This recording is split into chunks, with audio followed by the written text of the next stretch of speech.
Personal ফাইন্যান্সের 4টে pillar আপনার জীবনকে কিভাবে সাহায্য করে তুলবে চলুন দেখি। প্রথম হচ্ছে হেলথ ইন্স্যুরেন্স। আমরা প্রথমেই জানি health is more important than wealth. যদি আপনার শরীরই না থাকলো তাহলে টাকা নিয়ে আপনি কি করবেন। তো এখন মেডিকেল ইনফ্লেশন রেট ইন্ডিয়াতে 14 to 18%। প্রতি 3.5 বছরে আপনার খরচাটা ডবল হয়ে যাবে। তো অপেক্ষা করবেন না, আজকে গিয়ে একটা মেডিক্লেম করিয়ে নেবেন।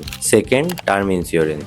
আপনার ধরুন কোনো লায়াবিলিটি আছে, সাপোজ হোম লোন কিংবা কার লোন, অথবা আপনার বাড়ির কেউ আপনার ওপর ডিপেন্ডেন্ট এবং আপনি বাড়ির সোল আর্নার, তখন টার্ম ইন্স্যুরেন্সের খুবই দরকার। এই টার্ম পলিসি আপনার অ্যাবসেন্সে আপনার ফ্যামিলিকে ফিনান্সিয়ালি অ্যাটলিস্ট সাপোর্ট করতে পারবে, ইমোশনালি হয়তো নাই পারবে। থার্ড হচ্ছে এমার্জেন্সি ফান্ড। এটা একটা কুশন যেটা আপনার ইনকাম ইনস্টেবিলিটির সময় হেল্প করবে, অথবা কোনো আনসার্টেন আউটকামের সময়ও হেল্প করবে। বেসিক্যালি আপনার মান্থলি যা এক্সপেন্স সেটা ইন্টু 6 টাইমস, মানে 6 মাসের মান্থলি এক্সপেন্সের ফান্ড, কিংবা যদি আপনি চান যে আর একটু বেটার কুশন বানাবেন তাহলে 12 মাসের মান্থলি এক্সপেন্সের একটা কুশন। ফর এক্সাম্পল, আমার যদি 20,000 টাকা মান্থলি এক্সপেন্স হয় তাহলে 1,20,000 রুপিস 6 মাসে এটা একটা কুশন হতে পারে। যদি মনে হয় যে না আর একটু বেশি কুশন রাখবো তাহলে 12 মান্থস, দ্যাট ইজ 2,40,000। এটা একটা মানুষের কুশন তার এমার্জেন্সি ফান্ডের জন্য। আর 4 নম্বর হচ্ছে ওয়েলথ অ্যাকুমুলেশন অথবা রিটায়ারমেন্ট প্ল্যানিং। তো